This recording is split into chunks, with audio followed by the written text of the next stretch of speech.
Hello my dear gents, कैसे हो आप लोग। आज हम लोग डिस्कस करेंगे किस पर, इनकम फ्रॉम हाउस प्रॉपर्टी पर। सेकेंड क्लास होगा, राइट। चले देखो, इनकम फ्रॉम हाउस प्रॉपर्टी का जो सेक्शन कवर है वो कितना सेक्शन में है? Section 22 to 27।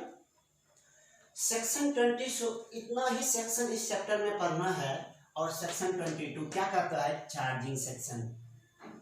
किसी भी हेड का जो फर्स्ट सेक्शन होगा वो क्या होगा? Charging section. क्यों सर ये चार्जिंग सेक्शन क्यों? पिछले क्लास में बताए थे, चार्जिंग सेक्शन मीन्स होता है आप कौन से इनकम इस हेड में टैक्स करोगे। नहीं तो इस हेड में कौन सा इनकम टैक्स करोगे वो चार्जिंग सेक्शन बताएगा, जिसको हम लोग पढ़ चुके थे पिछले क्लास में। नहीं, अभी तक हम लोग एनुअल वैल्यू नहीं पढ़े हैं, डिडक्शन भी नहीं पढ़े हैं। सेक्शन 23 एनुअल वैल्यू बताएगा, सेक्शन 24 डिडक्शन बताएगा, जो अभी ये दोनों नहीं पढ़े हैं। रिकवरी भी नहीं पढ़े हैं, रिकवरी ऑफ सेक्शन 25 में रिकवरी ऑफ अनरिलाइज्ड रेंट भी नहीं पढ़े हैं। और पिछले क्लास में हम लोग सेक्शन 26 पढ़े थे, जो क्या बताएगा? को ऑनरशिप बता रहा था। को ऑनरशिप क्या होता है? सहस्वामी इसका मतलब होता है। और section 27 means deemed ownership. Deemed मतलब डीम्ड मीन्स मान लेना। तो आप लोग इतना क्लियर कर लिए थे, बचा क्या रह गया था? सेक्शन 23 जो आज पढ़ेंगे एनुअल वैल्यू को, और डिडक्शन नेक्स्ट क्लास में देखेंगे। सेक्शन 24 नेक्स्ट क्लास में देखेंगे डिडक्शन को। सेक्शन 25 को आज ही देख लेंगे। ये दोनों आपका आज कवर हो जाएगा, एनुअल वैल्यू भी और रिकवरी ऑफ अनरिलाइज्ड रेंट। ये चीज क्लियर ना? हटा दें।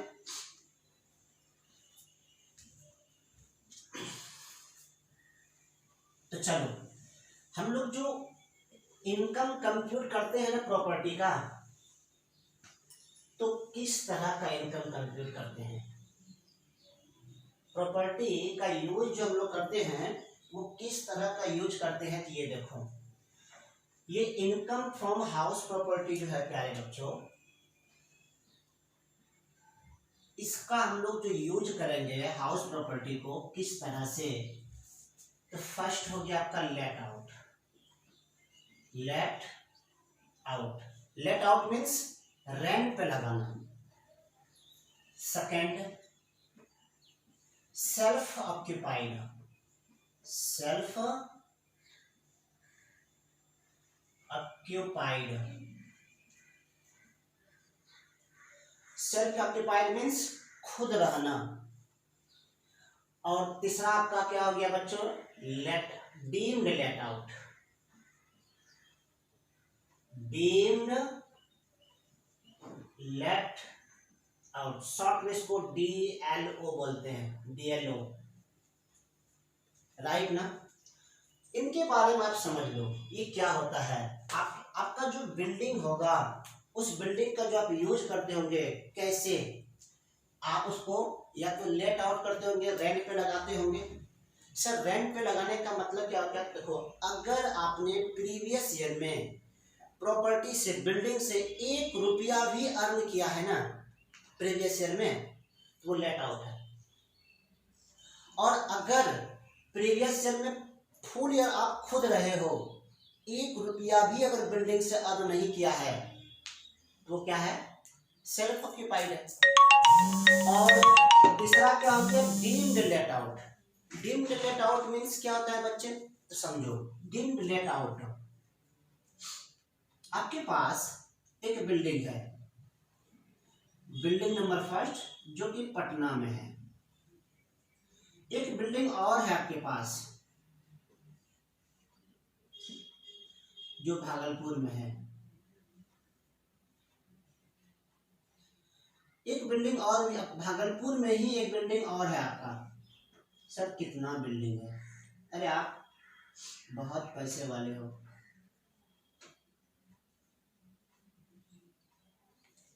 ठीक है, तो देखो भागलपुर में जो आपका ये बिल्डिंग है, बिल्डिंग नंबर 3, इसको तो आपने लेट आउट कर दिया है, लेट आउट मीन्स किराए पर लगा दिए हैं थर्ड बिल्डिंग को भागलपुर में। अब बचा रह गया आपके पास दो बिल्डिंग, दोनों बिल्डिंग को आप खुद यूज कर रहे हो, मीन्स सेल्फ ऑक्यूपाइड। पटना का जो बिल्डिंग है उसको भी आप सेल्फ के लिए यूज कर रहे हो, और भागलपुर में जो आपका दूसरा बिल्डिंग है उसको भी आप सेल्फ ऑक्यूपाइड के लिए यूज कर रहे हो।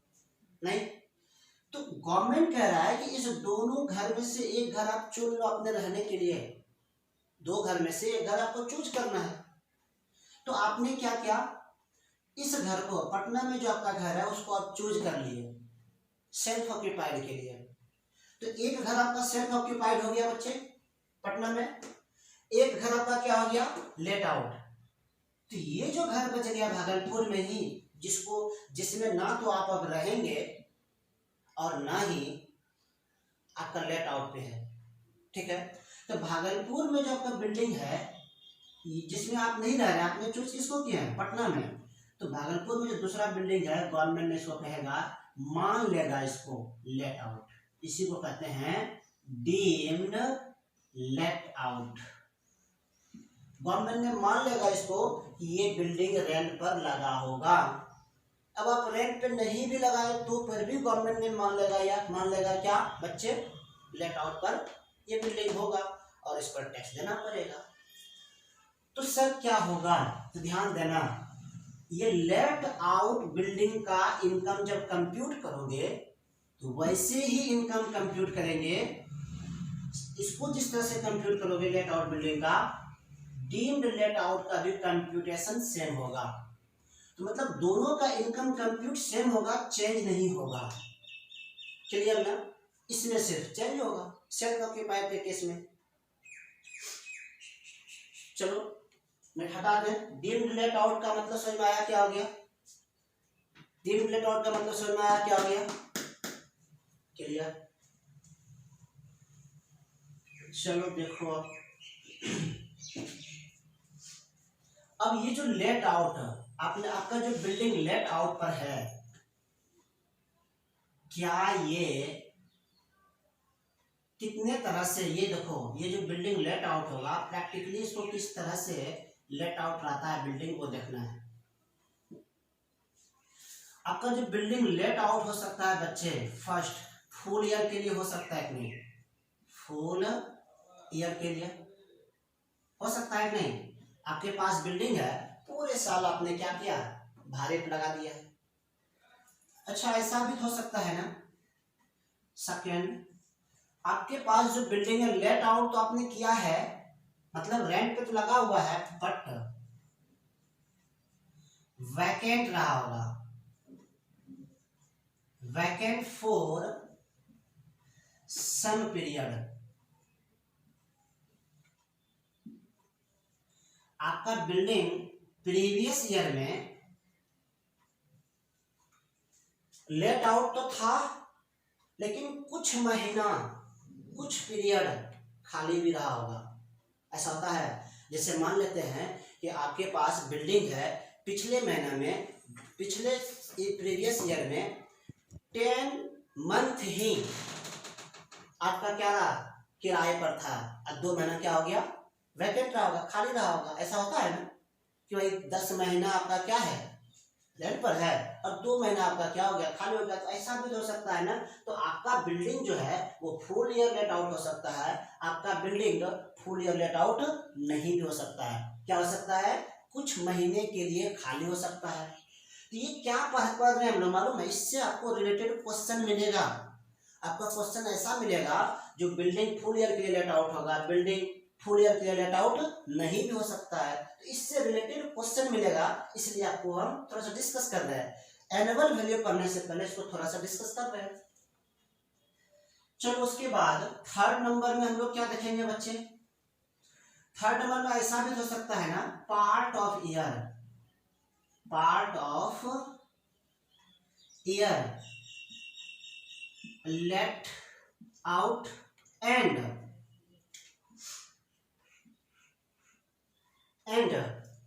Part of year, part of year self occupied, क्या ऐसा होता है? जरूर, जी सर होता है ऐसा।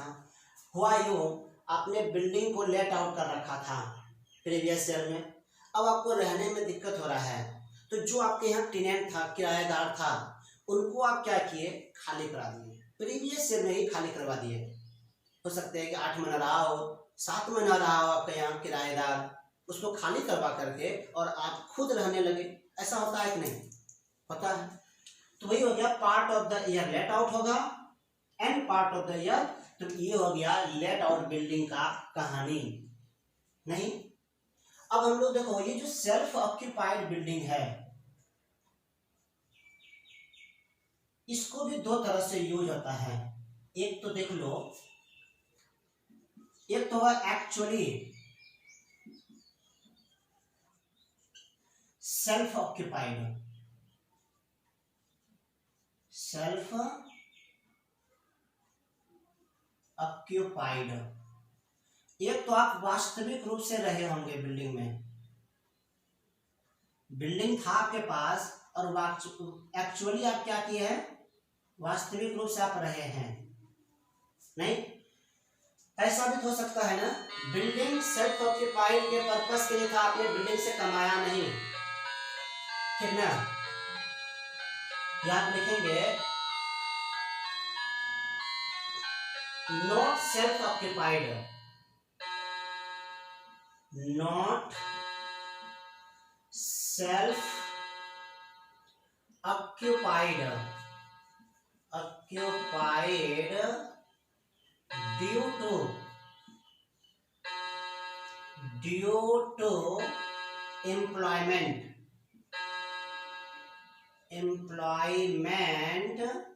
और बिजनेस। नहीं, ऐसा हो सकता है क्या? आपने उसको ऑक्यूपाइड नहीं कर सका, किस वजह से? आप नहीं रह सके घर में, वजह क्या है? एम्प्लॉयमेंट, ड्यू टू क्या हो गया? एम्प्लॉयमेंट, रोजगार के वजह से। आपका ये घर है, ये घर अपने लिए आप रखे थे, लेकिन किसी वजह से हो सके कि आपका रोजगार कहीं और था, आप वहीं रहे होंगे, तो वहां पर रहने के कारण, रोजगार के पर्पस या बिजनेस के पर्पस के कारण आप इस घर को सेल्फ ऑक्यूपाइड नहीं कर सका। और डीम्ड लेट आउट का मतलब आपको समझ में आ गया। डीम्ड लेट आउट का इसको एक्सप्लेन कर दिया ना। तो कंप्यूटेशन की जब बात करेंगे ना, तो अगर करो हाउस प्रॉपर्टी का जो इनकम कंप्यूट करते हैं वो मेन दो ही है, एक लेट आउट, दूसरा सेल्फ ऑक्यूपाइड। ये दो ही तरीके से हम लोग इनकम कंप्यूट करते हैं। जिस तरह से लेट आउट बिल्डिंग का इनकम कंप्यूट करेंगे, उसी तरह से डीम्ड लेट आउट का भी इनकम कंप्यूट कर लेंगे। Is it clear? आगे बढ़े, हटा दे इसको। जी सर, इसको हटा दीजिए, इससे क्या लेना देना हम लोगों को।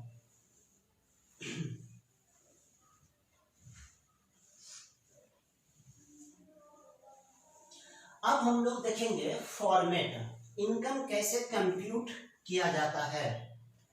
आपको जो इनकम निकालना है हाउस प्रॉपर्टी से, तो how to compute income from house property, हम लोग क्या देखेंगे? अब फॉर्मेट देखेंगे बच्चे, और ये फॉर्मेट लॉ ने बता रखा है। और ये जो फॉर्मेट देखेंगे कौन सा केस में? In case of late out, let out बोलो इसको, या फिर बोलो डीम्ड लेट आउट, राइट। तो फॉर्मेट देखते हैं, क्या देखेंगे? कंप्यूटेशन ऑफ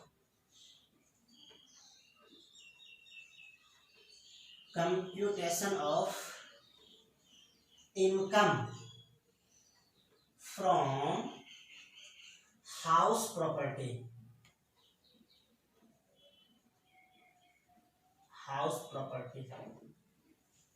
ठीक है। तो कैसे इनकम कंप्यूट करेंगे? अच्छा, हम लोग असेसमेंट ईयर जो पढ़ रहे हैं बच्चे को क्या है, 1920 असेसमेंट ईयर है नहीं? ठीक है, तो देखो, तो इनकम कंप्यूट जो कर रहे हैं तो ये कैसे कंप्यूट करना है, तो ये देखो,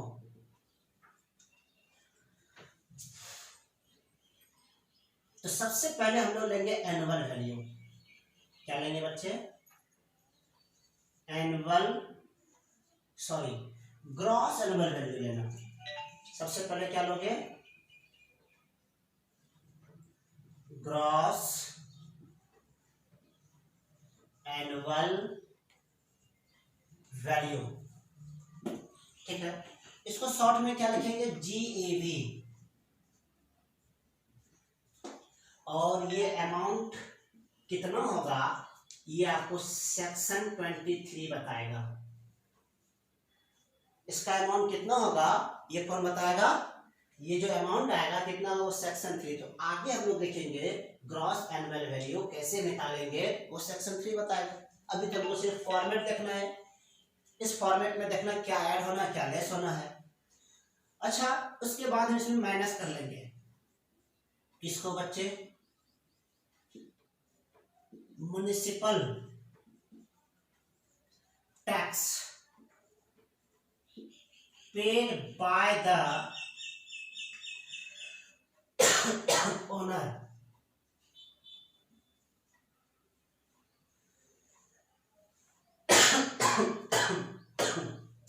ये देखो, municipal tax paid by the owner. Owner ने जितना म्युनिसिपल टैक्स पे कर दिया उसको माइनस कर लेना। कभी कभी ये म्युनिसिपल टैक्स पेड जो करता है ना, वो टेनेंट ने, किराएदार ने अगर कर देता है, अगर ये म्युनिसिपल टैक्स पेड किराएदार ने करता है, टेनेंट ने करता है, तो फिर आपका डिडक्शन यहाँ नहीं मिलेगा। म्युनिसिपल टैक्स तभी यहाँ माइनस होगा जब ऑनर ने, बिल्डिंग के ऑनर ने पेड किया हो। ये भी देखो नोटिस करना, पेड किया हो। अगर ड्यू रखा, ड्यू है म्युनिसिपल टैक्स, अगर ड्यू है तो फिर यहाँ पे उसका टैक्स नहीं होना है, सॉरी डिडक्शन उसका नहीं होना है। क्लियर हो गई है? आगे देखते हैं, इसमें एक चीज और माइनस करते हैं, अनरियलाइज्ड रेंट।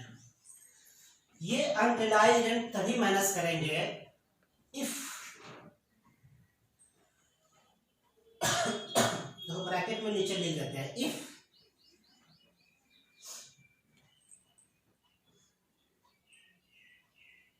फोर कंडीशंस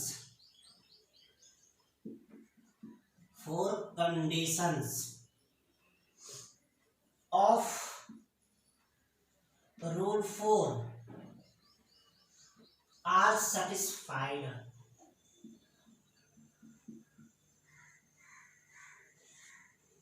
जितना अमाउंट होगा ये माइनस कर लेना, और उसके बाद माइनस करने के बाद जो भी अमाउंट आएगा प्यारे बच्चों, जो भी अमाउंट आएगा इन दोनों को माइनस करने के बाद किसमें, जीएबी में जो भी अमाउंट आएगा उसको हम लोग क्या कहेंगे, एनुअल वैल्यू। एनुअल वैल्यू, एवी शॉर्ट में। Is it clear? उसके बाद फिर माइनस करेंगे हम लोग, क्या बच्चे, डिडक्शन। Under section 24। ठीक है, ये जो डिडक्शन हम लोग माइनस करेंगे अंडर सेक्शन 24 का ए, एक तो डिडक्शन हो जाएगा 24 का ए। ठीक है, क्या कहता है इस डिडक्शन में, स्टैंडर्ड डिडक्शन। स्टैंडर्ड डिडक्शन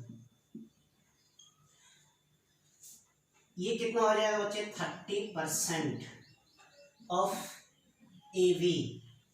ये है ना एनुअल वैल्यू, है ना एनुअल वैल्यू, इसी का 30%। डिडक्शन आपको मिल जाएगा, जिसका नाम है स्टैंडर्ड डिडक्शन। और दूसरा आपका क्या हो जाएगा बच्चे इसमें, तो सेक्शन 24 का बी, ठीक है, वो आता है आपका interest on borrowed capital, borrowed capital, interest on borrowed capital ना सर, ये अमाउंट आपको कंप्यूट करना पड़ेगा। इंटरेस्ट कितना होगा वो देखेंगे बाद में, कैसे कंप्यूट किया जाएगा, ठीक है।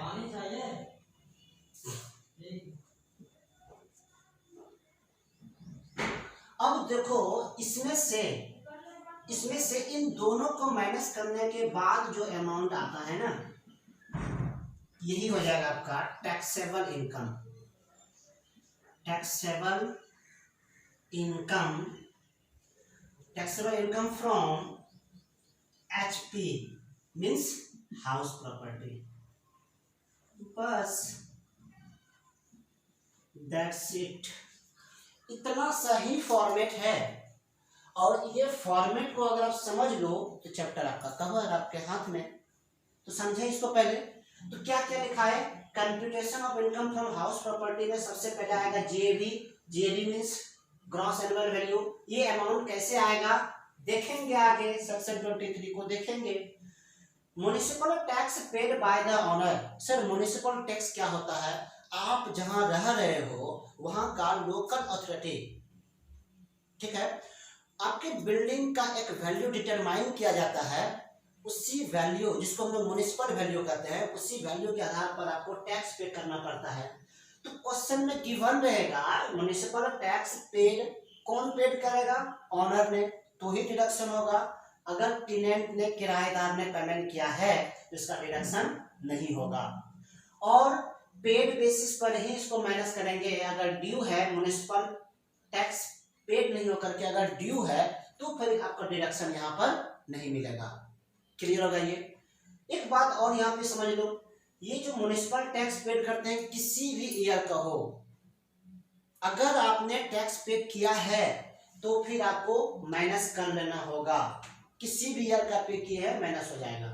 क्लियर। अनरियलाइज रेंट क्या होता है, अनरियलाइज रेंट मीन्स आपने बिल्डिंग को किराए पर लगाया साल भर के लिए, और आपके जो टेनेंट है वो 10 महीना रहा और 10 महीने का, सॉरी 1 साल में 10 महीने का ही किराया दिया, 2 महीना का किराया नहीं दिया। तो 2 महीने का जब किराया नहीं दिया तो उसका डिडक्शन आपको मिलेगा, लेकिन कब, जैसे साल भर आपके यहाँ जो टेनेंट रहा ना, किराएदार जो रहा ना साल भर, तो क्या उसने कितना इनकम, रेंट कितने महीने दिया, 10 महीने का, तो इनकम आपका 10 महीने का रेंट हुआ ना, तो आप 10 महीने का ना टैक्स दोगे।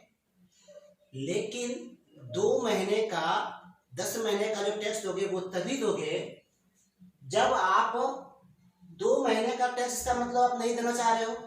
क्यों नहीं देना चाह रहे हो, तो क्योंकि आप कह रहे हो इनकम टैक्स ऑफिसर से कि मेरा 2 महीना का घर क्या रहा है, वैकेंट रहा होगा, सॉरी वैकेंट नहीं, 2 महीने का जो है वो टेनेंट ने किराया नहीं दिया होगा।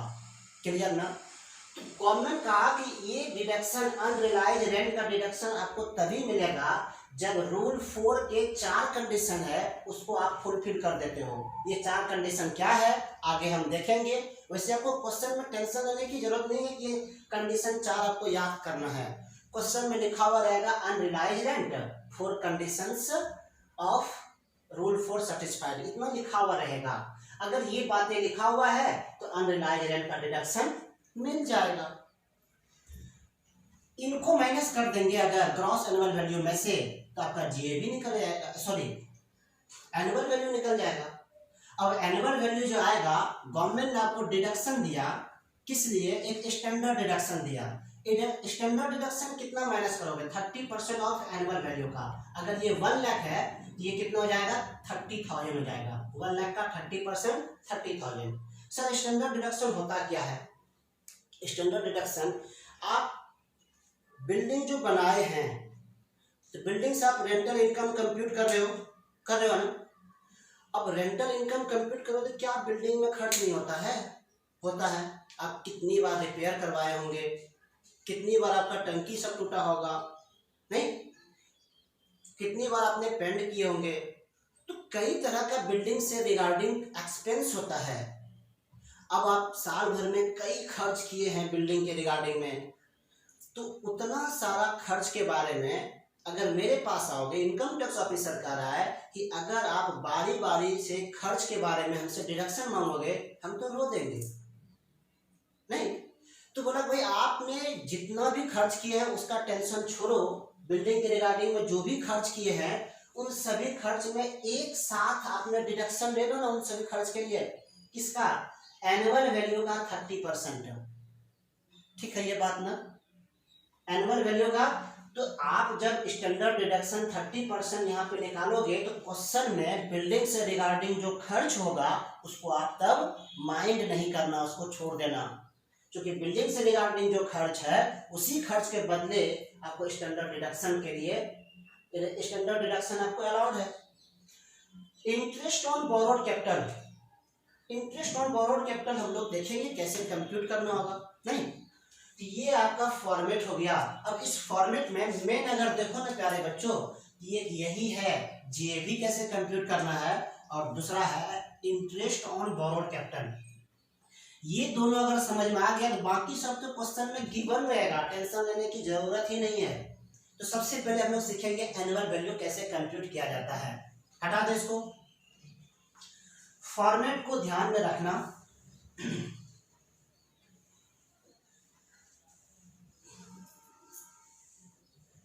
अब चलो सबसे पहले हम लोग देखोगे ये एनुअल वैल्यू को कंप्यूट करने से पहले 4 फैक्टर है, वो 4 फैक्टर को ध्यान में रखना। तो सबसे पहले यहाँ पर लिखो, स्टार देकर के लिख रहे हैं computation of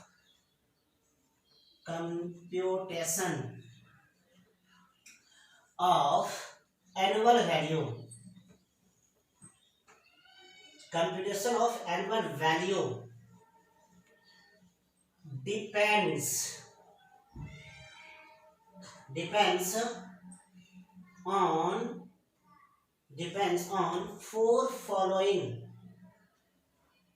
depends on 4 following factors। Annual value जब आप निकालोगे, इसका मतलब ये है कि अगर आप एनुअल वैल्यू जो निकालोगे, एनुअल वैल्यू निकालने के लिए 4 फैक्टर हैं, उसी 4 फैक्टर पे ये डिपेंड है। कौन कौन है बच्चे? तो सबसे पहला आता है म्युनिसिपल वैल्यू,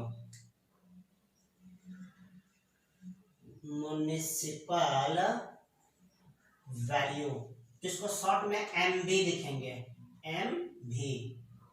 सेकेंड आपका आ गया बच्चे फेयर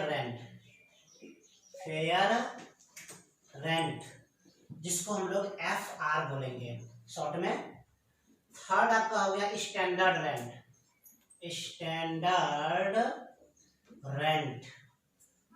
जिसको हम लोग SR बोलेंगे शॉर्ट में। और फोर्थ हो गया आपका एक्चुअल रेंट, जिसको हम लोग AR कहेंगे। इनको पहले समझ लो, 4 फैक्टर है, 4 फैक्टर को पहले समझ लो। ये बहुत ही सिस्टमेटिक ढंग से लिखे हैं, इसको आपको याद कर लेना है। अगर समझ में आ रहा है अच्छी बात, नहीं तो याद कर लेना है। ठीक है ये बात ना। तो सर म्युनिसिपल वैल्यू क्या होता है? आप जहां रह रहे हो किसी, वहां पर लोकल अथॉरिटी ने आपके बिल्डिंग का कुछ ना कुछ वैल्यू डिटरमाइन कर देता है। टैक्स लेने के लिए, म्युनिसिपल टैक्स लेने के लिए बिल्डिंग का वैल्यू डिटरमाइन किया जाता है, जिसको हम लोग क्या कहते हैं? म्युनिसिपल वैल्यू, राइट ना। ये म्युनिसिपल वैल्यू क्वेश्चन में गिवन रहेगा, टेंशन लेने की जरूरत है नहीं। और ये आपका पर एनम, हम ये जो दिया हुआ रहेगा हमेशा पर एनम का दिया हुआ रहेगा। पर एनम मतलब पूरे साल का। फेयर रेंट मीन्स क्या होता है? फेयर रेंट का मतलब हो गया कि आप जहां रह रहे हो उस लोकेलिटी में सेम तरह के बिल्डिंग से रेंट कितना लिया जाता है। अगर इस बिल्डिंग से 20,000 है तो इसी तरह के सेम बिल्डिंग से और भी सोसाइटी में, इस एरिया में रेंट कितना वसूला जाता है, उसको कहेंगे फेयर रेंट। राइट ना। तो फेयर रेंट मतलब समझ में आ गया। उसके बाद स्टैंडर्ड रेंट क्या होता है जानते हो बच्चों? एक होता है ये, अब तो स्टैंडर्ड रेंट का मतलब रेंट कंट्रोल एक्ट लॉ बना हुआ है, ठीक है। पहले के जमाने में ये देखना, ये सब तो बहुत कम जगह पे अब है। रेंट कंट्रोल एक्ट ने, जो बिल्डिंग रेंट कंट्रोल एक्ट में आता है, ठीक है, उस बिल्डिंग का मैक्सिमम रेंट डिटरमाइन कर दिया जाता है, और वो मैक्सिमम रेंट ही क्या कहलाता है? स्टैंडर्ड रेंट होता है। ये सब सभी बिल्डिंग पर, रेंट कंट्रोल एक्ट सभी बिल्डिंग पर नहीं आता है, तब ये किसी किसी बिल्डिंग पर होता है। पहले के ज़माने में देखना कि मान लो तो मेरे दादाजी ने ही किसी रेंटर को बिल्डिंग किराए पर दिया था। अब मान लेते हैं कि दादाजी ने दिया था, अब उनके बेटे रह रहे हैं, उनके बेटे रह रहे हैं बिल्डिंग में, तो वो जो रह रहे हैं ना, उसको हम वैकेंट बिल्डिंग को खाली नहीं करवा सकते हैं। क्यों? क्योंकि वो रेंट कंट्रोल एक्ट में अगर आ रहा है तो उसको हम खाली नहीं करवाएंगे। तो मतलब क्या, मतलब की बात ये समझना है कि रेंट कंट्रोल एक्ट ने बिल्डिंग का मैक्सिमम रेंट जितना डिटरमाइन कर दे वही क्या होता है? Standard rent. क्लियर हो गया? ये टेंशन लेने की जरूरत नहीं, ये तीनों आपको क्वेश्चन में गिवन रहेगा। एक्चुअल रेंट क्या हो सकता है? एक बात और देखो, ये भी आपका पर एनम का होगा, ये भी आपका पर एनम का हो सकता है, लेकिन लेकिन लेकिन एक्चुअल रेंट में भी पर एनम का भी हो सकता है और पार्ट ऑफ ईयर भी हो सकता है, महीने का भी हो सकता है, ये 4 महीना, 5 महीना, 6 महीना, 2 महीना भी हो सकता है, 0 महीना भी हो सकता है। तो ये जो एक्चुअल रेंट है ये पर एनम भी हो सकता है और ठीक है पार्ट ऑफ ईयर भी हो सकता है। तो चलो ये बात आप लोग सिस्टमेटिक ढंग से याद रखना, और अब सीखेंगे कंप्यूटेशन ऑफ एनुअल वैल्यू कैसे निकालना है। ये तो इसके 4 फैक्टर है निकालने का, इसको कैसे निकालना है, इसी 4 फैक्टर को किस तरह से अरेंज करना है वो देखो। तो हम लोग अब देखेंगे कंप्यूटेशन ऑफ एनुअल वैल्यू, ये भी मतलब एनुअल वैल्यू, और ये बच्चे आपका सेक्शन 23 बता रहा है कंप्यूट कैसे करना है, ठीक है। तो क्या बता रहा है इसका सेक्शन? तो सबसे पहले हम लोग लेंगे म्युनिसिपल वैल्यू, शॉर्ट में ले रहे हैं, और फेयर रेंट। इन दोनों में से जो ज्यादा होगा हायर, इन दोनों में से जो ज्यादा होगा हायर, उसको हम लोग कहेंगे एक्सपेक्टेड रेंट 1। एक्सपेक्टेड, सर ये क्या होता है, इसका क्या मतलब हो गया? देखो गवर्नमेंट आपके बिल्डिंग का, ये एनुअल वैल्यू का मतलब होता है कि आपका बिल्डिंग मैक्सिमम कितना कमा सकता है। तो आपके बिल्डिंग का इनकम गवर्नमेंट भी कंप्यूट करता है, ताकि आप झूठ ना बोल दें इतना ही रेंट हमको वसूल हुआ है मेरे बिल्डिंग से, इतना का ही टैक्स लीजिए, ऐसा नहीं होगा। इसलिए गवर्नमेंट ने भी बिल्डिंग का इनकम कंप्यूट करता है, और गवर्नमेंट अगर बिल्डिंग का इनकम कैसे कंप्यूट करेगी गवर्नमेंट, तो वही देखो गवर्नमेंट कह रही है कि हम म्युनिसिपल वैल्यू लेंगे और फेयर रेंट लेंगे, इन दोनों में जो ज्यादा होगा वही आपका हम रेंट मानेंगे, एक्सपेक्टेड रेंट ER1, वही हम आपका रेंट मानेंगे, ठीक है। अब गवर्नमेंट ने कहा कि ये इसको फिर कंपेयर करेगा, ये एक्सपेक्टेड रेंट और ये जो हम निकाले ना, गवर्नमेंट जो निकाली है ना एक्सपेक्टेड रेंट, गवर्नमेंट देखिए क्या बिल्डिंग रेंट कंट्रोल एक्ट में आता है क्या, और अगर बिल्डिंग रेंट कंट्रोल एक्ट में आ रहा है तो स्टैंडर्ड रेंट भी क्वेश्चन में होगा। तो क्वेश्चन में गिवन रहेगा, ठीक है, standard rent, expected rent government निकाल ली, उसके बाद क्या क्या है स्टैंडर्ड रेंट जो क्वेश्चन में दिया रहेगा। अब इन दोनों में से जो लोअर होगा, दोनों में जो कम होगा, एक्सपेक्टेड रेंट और स्टैंडर्ड रेंट, दोनों जो कम होगा, ठीक है, उसको हम लोग कहेंगे ER2, एक्सपेक्टेड रेंट 2। तो ये गवर्नमेंट ने निकाल दी, इस तरह से आपका इनकम हो सकता है ER2, एक्सपेक्टेड रेंट आपका ये हो सकता है। और अब आपने एक्चुअल रेंट अर्न किया है, एक्चुअल रेंट, ठीक है। तो इस कंडीशन में क्वेश्चन गवर्नमेंट ये देखना चाहेगी, इसमें दो बातें ध्यान रखना पहले आप। एक्सपेक्टेड रेंट गवर्नमेंट निकाल चुकी है और एक्चुअल रेंट मीन्स आपने किराएदार से कितना किराया वसूल किया, राइट ना। तो देखो इसमें ये देखना है कि अगर ये एक्चुअल रेंट ज्यादा है, ग्रेटर देन किससे, एक्सपेक्टेड रेंट टू,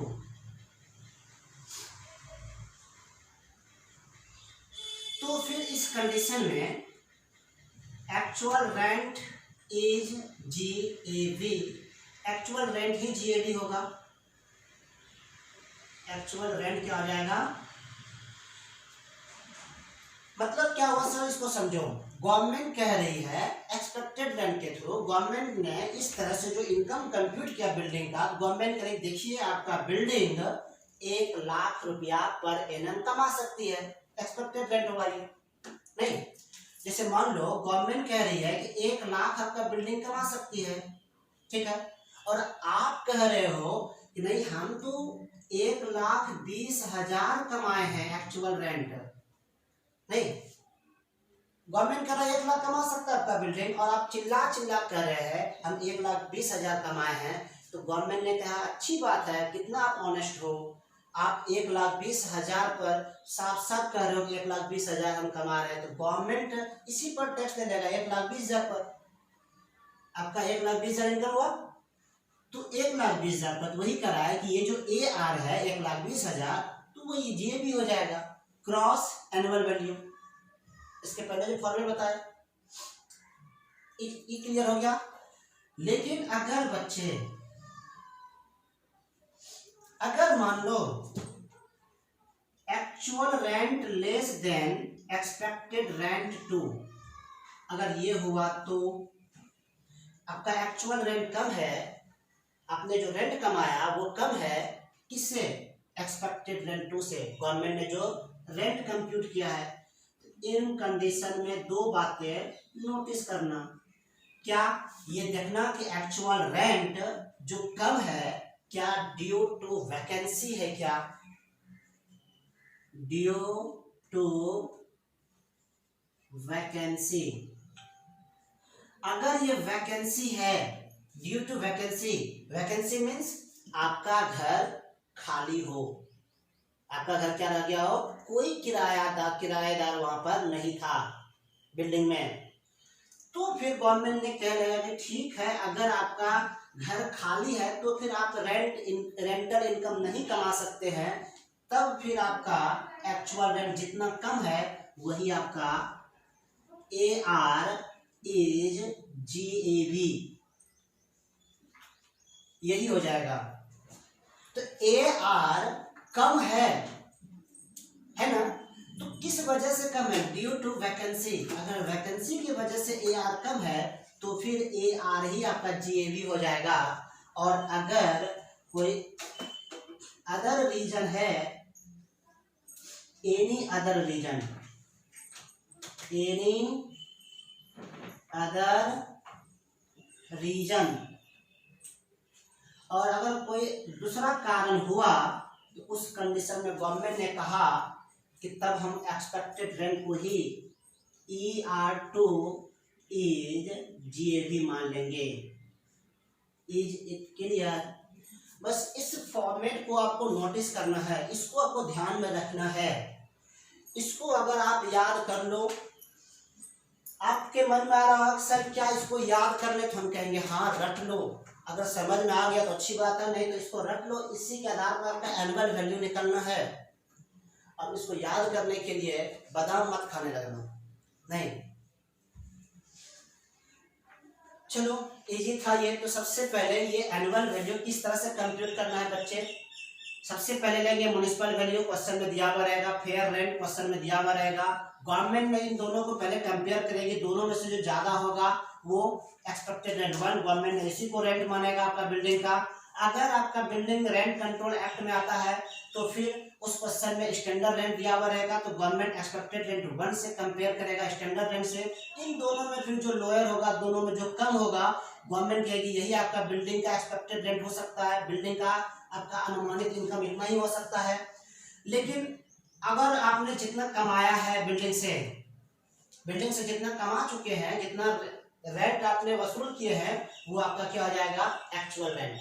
यहाँ तक इसको नोटिस में, इसको थोड़ा ध्यान में रखना। एक्चुअल रेंट अगर ज्यादा है एक्सपेक्टेड रेंट से, गवर्नमेंट के इनकम से, अगर आप कह रहे हैं कि मेरा इनकम ज्यादा है तो गवर्नमेंट कहेगा आप ही अपने इनकम पे टैक्स दे दो, नहीं। और अगर मानते हैं एक्सपेक्टेड रेंट कम हुआ तो फिर दो बातें नोटिस करना है, सॉरी, एक्चुअल रेंट अगर कम हुआ तो दो बातें ध्यान में रखना है। पहला, एक्चुअल रेंट जो कम है क्या वो ड्यू टू वैकेंसी है? अगर वैकेंसी की वजह से एक्चुअल रेंट कम है तो फिर गवर्नमेंट कहेगी ठीक है, मान लेंगे आपका जो एक्चुअल रेंट है वही जीएबी होगा। और अगर एनी अदर रीजन हुआ, वैकेंसी के कारण नहीं है ये कम, तो फिर आपको इसी पर टैक्स देना होगा, एक्सपेक्टेड रेंट ही जीएबी हो जाएगा।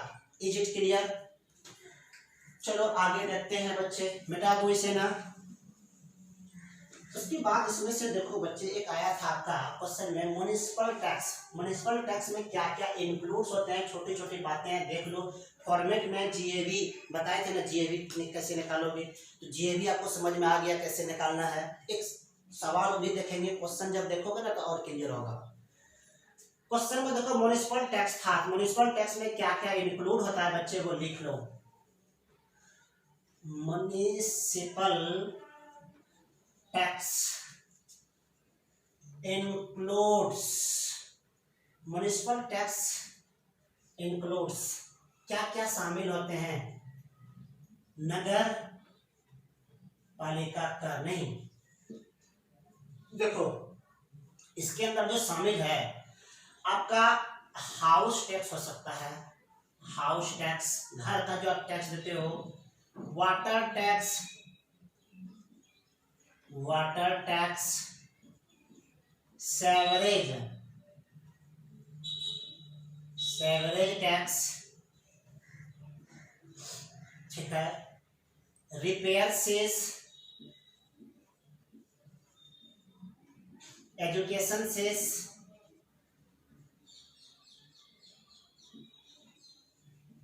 Service tax and service tax. तो ये सब आपको जो अगर क्वेश्चन में दिया हुआ रहेगा ना, तो ये सब म्युनिसिपल टैक्स ही होगा। क्वेश्चन में म्युनिसिपल टैक्स का जगह पे ये सब दे देगा, तो ये सब टैक्स है, म्युनिसिपल टैक्स है, म्युनिसिपल टैक्स है तो जीएबी में माइनस हो जाएगा। क्लियर ना? आगे देखें, हटा दे इसे। अनरिलाइज्ड रेंट क्या होता है बच्चे?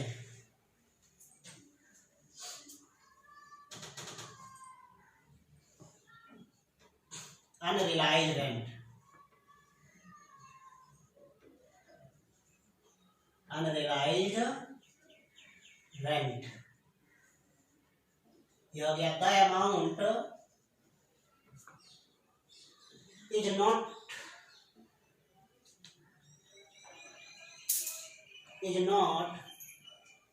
recovered, is not recovered by the owner is called unrealized rent. Unrealized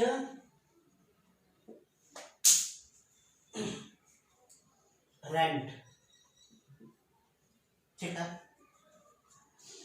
unrealized rent क्या हो गया? The amount is not recovered by the owner, owner ने जो अमाउंट रिकवर नहीं कर सका वही अमाउंट आपका क्या हो जाएगा?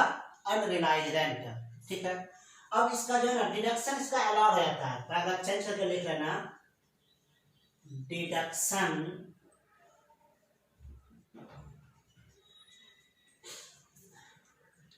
Is allowed,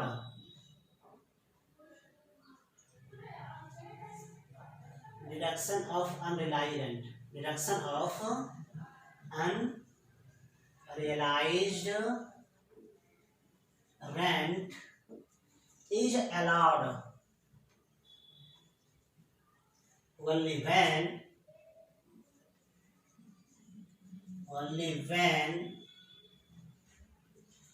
four conditions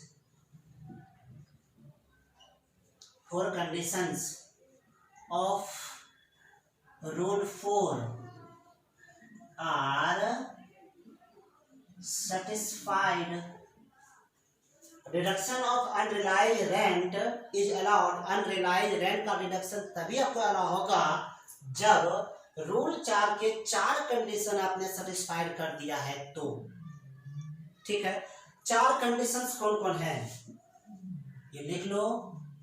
4 conditions are follow you. ये 4 कंडीशन जो हैं वो नीचे दिया हुआ है। First, the tenancy should be bona fide. The tenancy should be bona fide. First हो गया बच्चे। सेकेंड हो गया, the house has been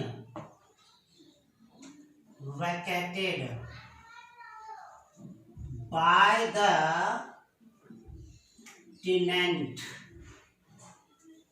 third हो गया बच्चे, the tenant is default।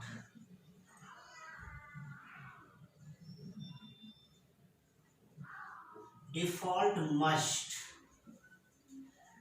not have any right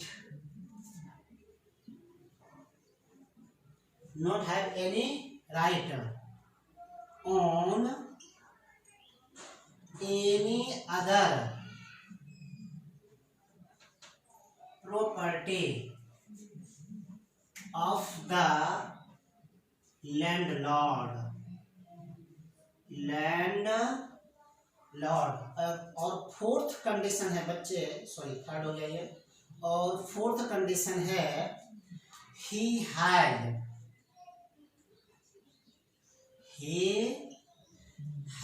satisfied to the income tax officer. ये 4 condition है अनरिलाइज रेंट के बच्चे, है ना। ये 4 कंडीशन से एक बार आपको देखना है। वैसे तो क्वेश्चन में आपको ये सब नहीं लिखा, ये सब नहीं देखने की जरूरत नहीं है। क्वेश्चन में तो सीधा लिखा हुआ रहेगा अनरिलाइज रेंट और ब्रैकेट में लिखा हुआ रहेगा 4 कंडीशंस आर सेटिस्फाइड। 4 कंडीशन होता है क्या है इसको समझ लो। अनरिलाइज का मतलब समझ में आ गया क्या हो गया। गवर्नमेंट कह रहा है कि इसका डिडक्शन तभी मिलेगा जब आपने रूल 4 का 4 कंडीशन सेटिस्फाइड कर दिया है। तो वो रूल 4 क्या है, तो सबसे पहला कह रहा है कि द टेनेंसी इज बोनाफाइड। किराएदारी जो है वो आपका बोनाफाइड प्रमाणित होना चाहिए। ऐसा नहीं कि किराया कुछ ले लो यहाँ पे कुछ और दिखा रहे हो, ऐसा नहीं होना चाहिए। तो टेनेंसी जो होना चाहिए, किराएदारी जो होना चाहिए बिल्डिंग का, वो आपका बोनाफाइड होना चाहिए, प्रमाणित होना चाहिए। दूसरा है the house has been vacated by the tenant. आप कह रहे हो कि मेरे यहाँ जो टेनेंट रह रहा है वो किराया नहीं दे रहा है। 1 साल रहा, 10 महीने का ही किराया दिया, 2 महीने का किराया नहीं दिया। इनकम टैक्स ऑफिसर कह रहा है, इसका मतलब ये हुआ कि तुम 2 महीने का मेरे पास डिडक्शन मांगने आ रहे हो, 2 महीने का इनकम टैक्स नहीं देना चाह रहे हो, अनरिलाइज रेंट का क्लेम करना चाह रहे हो। तो ऑनर ने कहा कि हाँ वही करने वाले हैं।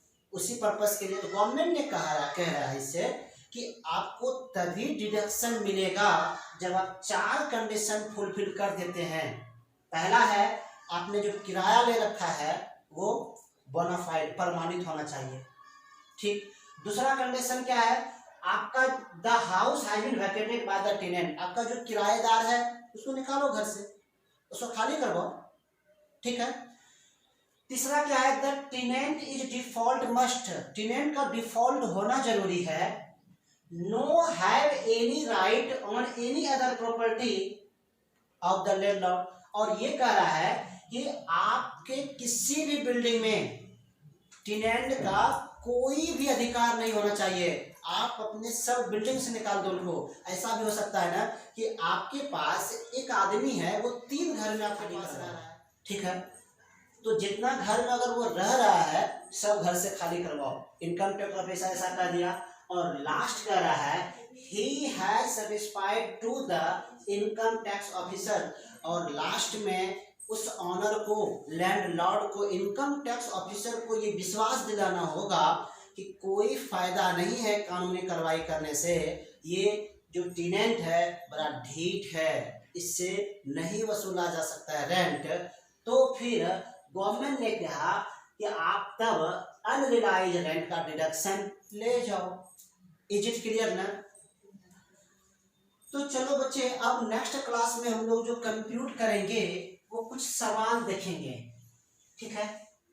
अगला जो है अब कुछ सवाल देखेंगे, एनुअल वैल्यू कैसे निकाला जाएगा।